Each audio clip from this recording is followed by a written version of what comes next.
I'm Sam Roberts of the New York Times, and welcome to a video conference edition of the New York Times Close Up.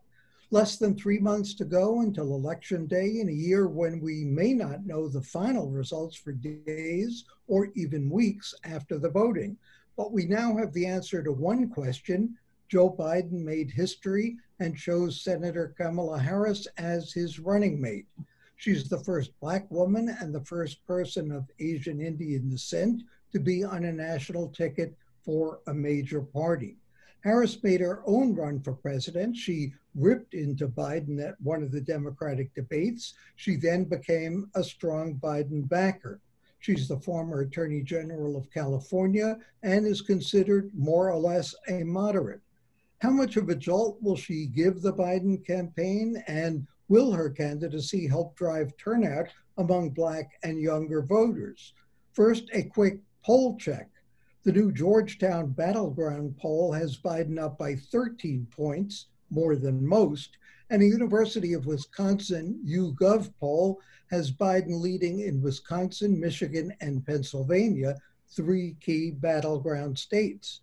Is Biden's low-key stealth strategy working, and will Kamala Harris make a difference?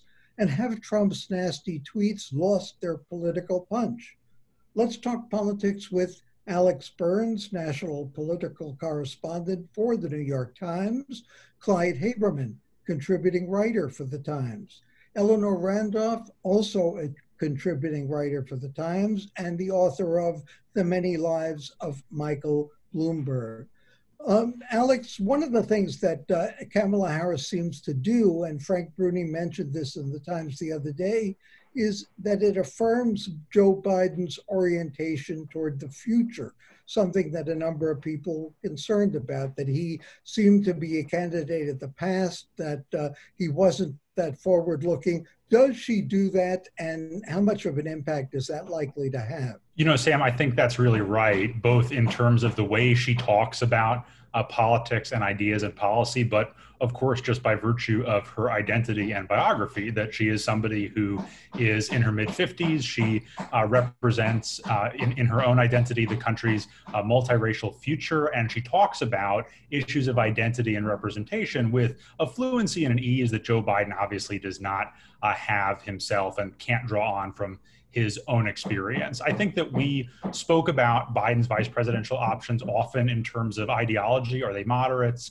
centrists, more liberal, populist, sort of Sanders wing choices? And at the end of the day, Kamala Harris is a tricky person to pigeonhole because most of her career she has been a fairly moderate establishment Democrat. And then as a presidential candidate, she really tacked well to the left. But I think the sense in Biden's camp is that at her core, she is much closer to him on policy than to somebody like a Bernie Sanders. Eleanor, this seems to be the latest evidence that gender and race have now sort of surpassed geographic balance when it comes to building a ticket for the White House. Does that seem indeed to be so?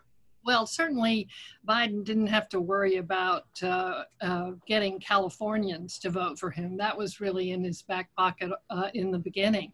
What was interesting to me about this choice, first of all, suddenly we are really desperate to see the vice presidential debate because Kamala Harris versus Mike Pence, that's going to be, well, let's just say interesting because Wait, what is interesting a euphemism here for? All right. Well, she is one tough debater and he is, Mr. Whitebread. And so it's going to be, I expect there to be blood on the mat when they get through. Of course, the debates between Biden and Trump are going to be very important, but that one, suddenly it's going to be very, very interesting to watch. The other thing is, what Alex says is right. It's very hard to pigeonhole her, but you can see that Trump has been one of the main themes of his campaign at this point has been law and order. Now, you can't go after Kamala Harris on law and order. She's been a prosecutor. She's been the attorney general in California. She knows the law and she she has shown in Senate hearings how much she cares about it. He can call her nasty, which just gets me a little crazy because it's such a nasty word, but it's not going to stick. Clyde, Kamala Harris, in one of the early debates, it might even have been the first one among the Democratic candidates, outlined Joe Biden's history of working with right-wing Southerners, with segregationists. Do all of these things fall by the wayside? Does none of that matter in a campaign? Is that something that Trump can use against the Democratic ticket, or are all these bygones becoming bygones in a campaign? Oh, Trump can try and probably will try, but Donald Trump trying to label somebody as a racist, using those words is a little bit like, being called ugly by a frog. I mean, it is a ridiculous kind of line of attack on his part. Two things that strike me. I think this Democratic ticket does reflect where the country is, something that gets obscured, I think, in a ton of news coverage, which seems to focus mainly on left-wingers who are out in the streets and right-wingers, QAnon types, and all the rest. And we sometimes lose sight, I'm afraid, including our own newspaper, of the fact that this country exists in the center. Sometimes a bit centered to left, sometimes centered to right, but it is in the center, and that's where these two people are. And if I may, also obscured in a very understandable focus on Kamala Harris's ethnicity and gender, is the fact that Joe Biden, if elected, would be only the second Roman Catholic to hold the presidency. It's been 60 years since the last Catholic was John Kennedy. That's an extraordinary situation in a country where there are something like 100 million Catholics. So whether this will be a factor for a lot of people, I can't swear to it, but I don't believe that a certain level of anti-Catholic bigotry has fully disappeared from our body politic. Interesting point. Alex, this is the first Black woman, the first person of Indian descent to be nominated for national office by a major party, only the fourth woman in U.S. history chosen for a presidential ticket. So why do people say this is the safe choice? Of all the people who were considered by Joe Biden, he pledged to name a woman as his running mate. He picked a Black woman. He picked a woman who is half Asian Indian American. Why was this considered the safe choice? Well, it says a lot about just where our politics is right now that somebody with Kamala Harris's background would be seen as the safe choice. That I think even 10 years ago, a dozen years ago, when Barack Obama was choosing a running mate, it was seen by a lot of folks at the time as risky for him to choose anyone other than a white man, because you couldn't expect the country to swallow too much change at once. It's part of why Hillary Clinton's campaign chose a white male running mate, that even though there was a strong reason for motivating the Democratic Party to choose a person of color as her running mate, they felt like if you're asking people to vote for a woman, maybe don't ask them to do too much that they haven't done before on the rest of the ticket. But I do think that at least right now, what seems so politically safe about Kamala Harris is that she has been vetted and tested as a presidential candidate. And while her solo performance as a campaigner was often uneven, there's a high degree of confidence that there aren't skeletons in her closet that we don't already know about. There's a sense that she has been under the hot lights and we've seen her at her best. I don't know if we've seen her at her worst, but we've certainly seen her at not very good. And that range is something that Democrats at the Biden campaign is comfortable with. And I do think that, sort of to Clyde's point about the country existing in the center, I think there was a whole lot of attention during the primary, and for good reasons, to the parts of her background in criminal justice that were objectionable to more progressive voters. But when you look at her political profile, district attorney, attorney general, someone who has spent most of her career as a proud law and order top cop kind of candidate, that is a profile that has traditionally really worked for women running for high office. That when you think about many of the most prominent women in national politics over the last few decades, thinking about people like Janet Napolitano, the former Secretary of Homeland Security, or Amy Klobuchar, the presidential candidate. These people come out of the criminal justice system, and they are seen as strong people who can keep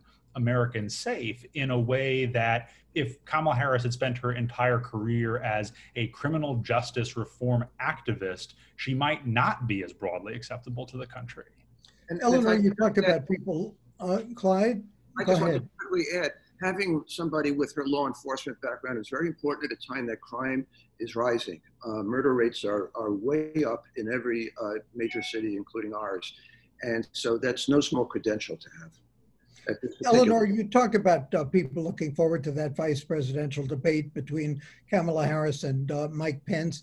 How much do debates really matter in a campaign? How much, in fact, does the vice presidential running mate really matter when people go out to vote?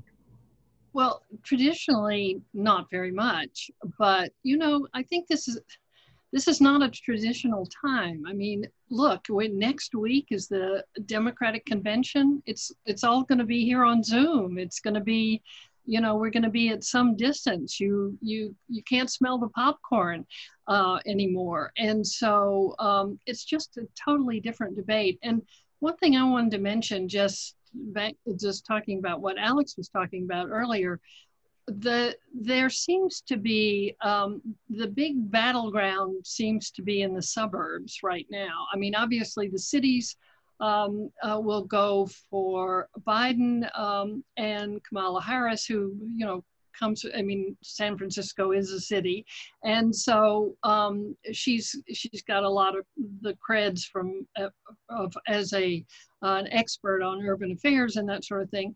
But the suburbs, I mean. So Trump keeps talking about the suburban housewives. I just have to say, I know a lot of suburban women, and they usually have 3 children, and they run a catering business on the side. Plus they're Zooming about 6 hours a day. And so to call them housewives sounds like we're going back to the 50s, and all these women are wearing little aprons and waiting for their husbands to come home from Wall Street.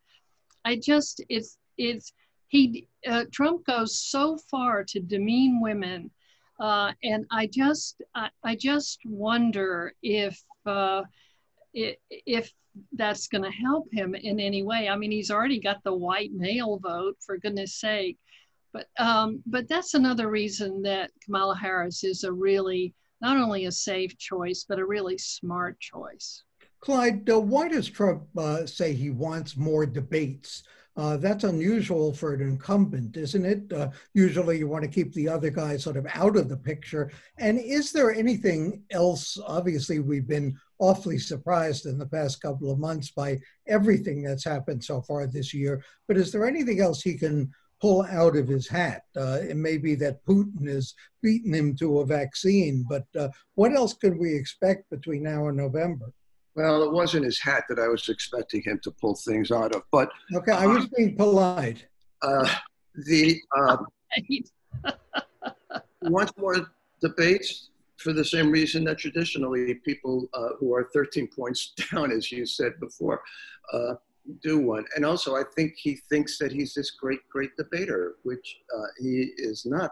What he is a bully. And I'm one of those people who believe that if Hillary Clinton had simply turned around during that debate where he was stalking her 4 years ago and turned around and said, get back, and throw an expletive in there while you're at it, she would have possibly won a lot of votes in those states that she lost by narrow margins. The debates are always things that I think that we journalists focus on more than the average voter does, unless there's some horrific gaffe.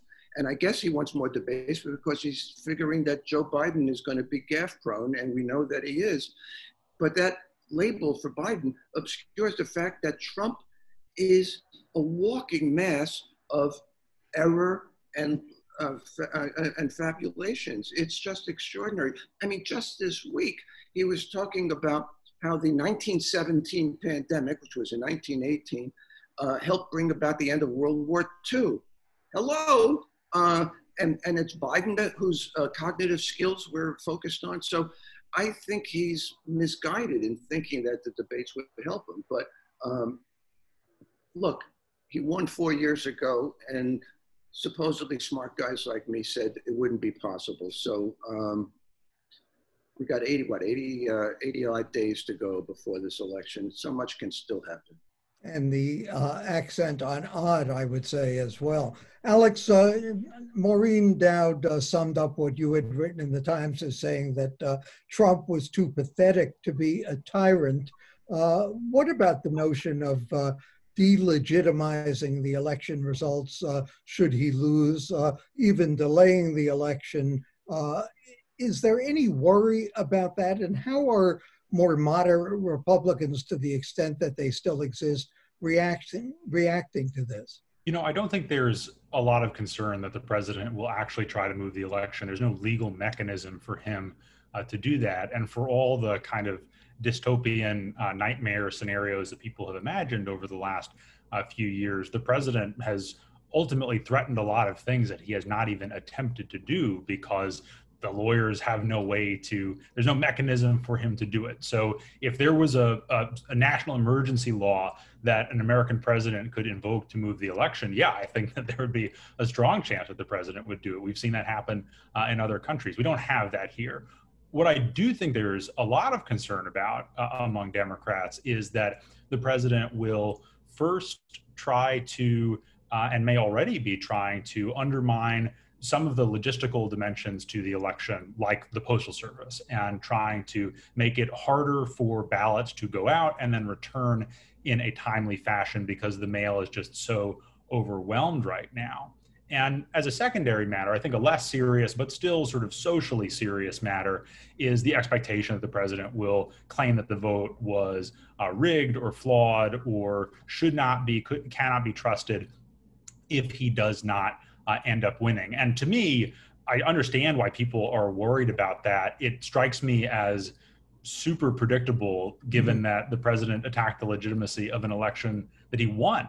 That Right. he won the 2016 election and afterwards said that there were millions of illegal votes cast. So in a scenario where he loses, especially if he loses by a relatively narrow margin, not 13 points, but 3 or 4, it's a total certainty that he will say these things. And the question is just then, how many people care to listen to what he has to say, and what kind of reaction do you get from the leaders of his party outside the White House, who, frankly, a lot of them in private would be delighted to be freed of this presidency, but who are too scared of the president to speak up. Right, and whether it even matters after the fact. Thanks to Alex Burns, Eleanor Randolph, Clyde Haberman at the New York Times for joining us. And coming up next, a huge financial crunch for New York subways.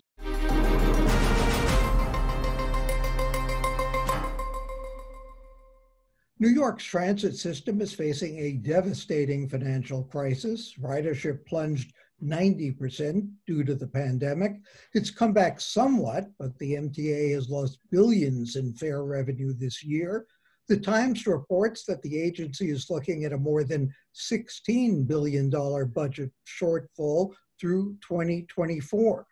MTA Chairman Patrick Foy told the Times, quote, "There have been financial crises before, but never one where the deficits were measured in billions on top of billions on top of billions of dollars. How deep will budget and service cuts get, and what will be the impact on commuters? And will riders believe the subways are safe enough from the coronavirus to get back on board?"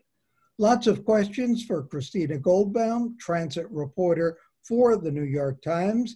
Christina, is the system ever likely to recover? Ever, of course, a long time. But are we likely in the immediate future to see a system that operated like it did a year ago? Unfortunately, I mean, the $16.2 billion deficit that the MTA is facing through 2024 is historic.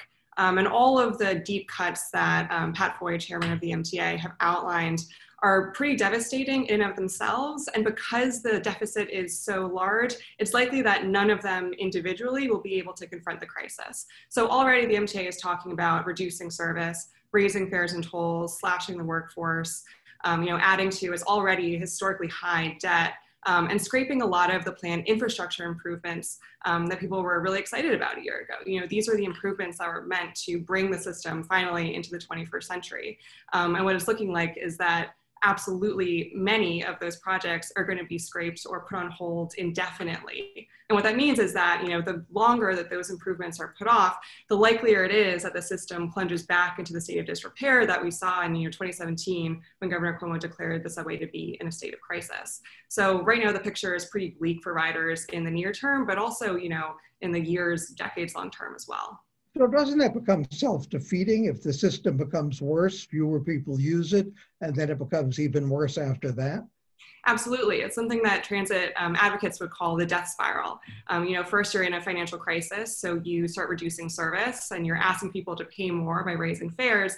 And then when you get to a point where people are returning to work in a few years from now, it's harder and harder to convince them to come back onto the subway, asking them to pay more again for less service.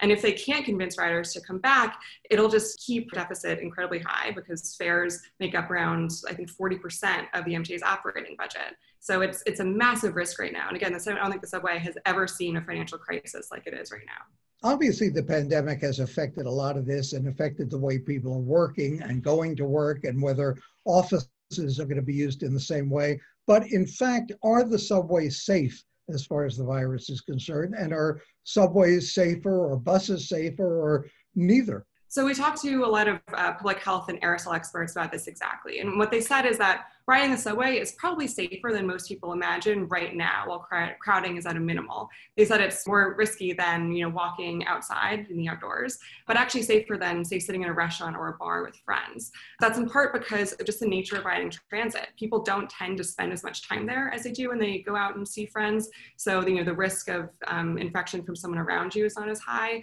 Mask compliance is incredibly high on the system. People don't tend to talk, so they're not producing as many possibly viral aerosols. And again, because ridership is at only 20% of its usual levels, crowding is, you know, at an absolute minimal. I mean, I've been on the subway during rush hours, or what used to be rush hour, and there'll be 10 people in my subway car. So the risk of someone coughing directly onto you and you inhaling that viral matter is pretty low. The other main component of this is the ventilation system, which is surprisingly effective on the subway. All of the air inside of a subway car is replaced with fresh air from the outside 18 times an hour, or about every 3 minutes and 20 seconds. That's far better than in most schools and offices and restaurants. And what that means is that even if there is a sick passenger who's coughing and again producing that viral particles, you know, into the subway car, that viral matter can't build up into, you know, big kind of plume that could then infect other riders. That matter is being moved out of the car and reducing the risk of infection for other folks on the subway. And when we looked at other major cities that have seen, you know, ridership return a little bit more than in New York, and cities that have robust contact tracing efforts, so far no other city in the world has traced back a new cluster of coronavirus to public transit. So that's a pretty, you know, hopeful sign for New York. But again, all of that will really depend on crowding. It's safe, again, right now while crowding is minimal. If that changes, then even good ventilation systems won't help, you know, prevent the risk of spread on the subway. Any plans to restore night service? So far, no. You know, Patrick Foy, the chair of the MTA, has repeatedly said that that service will be suspended until the end of the pandemic. What that actually means is still unclear. There's definitely a pushback from advocates and others to restore that service. But right now, there's no immediate plans to restore that service. And, you know, all the folks that have to commute overnight are still relying on the bus network instead. Christina, what's the impact been on traffic congestion, automobile vehicular traffic? We saw in the Times that more people are registering cars in New York, and also congestion pricing apparently is being delayed as well. So what's the impact going to be in terms of traffic, congestion, pollution, and the like in those terms?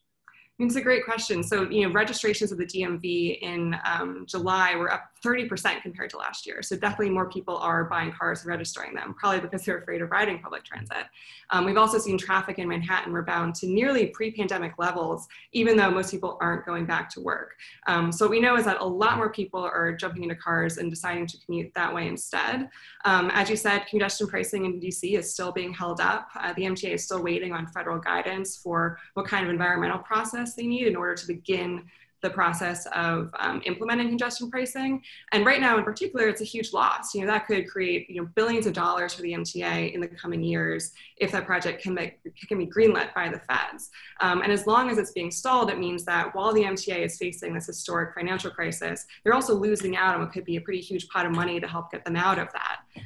However, I would say that the MTA has discussed possibly raising tolls, saying, okay, we don't have congestion pricing funding right now. We do know that more and more people are driving and will probably drive for the next coming years. Maybe one lever they can use to try to turn increased traffic into increased revenue for them is by raising tolls more than the scheduled 4% increase next year. So that's still a possibility. But again, it has been pretty incredible to see how much traffic has come back while ridership on the subway has stayed relatively low. Very quick question, almost a yes or no. In the 70s and 80s, we saw great leadership on the part of civic leaders, Dick Ravitch and others trying to save the subway. Where is it now? I think, Pat Foy and others at the MTA are, pushing kind of as best they can. But again, it's a really impossible situation. Kind of none of the levers at their disposal are going to be enough to get them out of this crisis. And it's going to take, a lot of federal emergency aid. And as we know, those discussions in DC have been stalled. So we're kind of waiting to see what happens there and where that puts the MTA. Christina Goldbaum of the New York Times, thanks for joining us. And for the New York Times and CUNY TV, I'm Sam Roberts.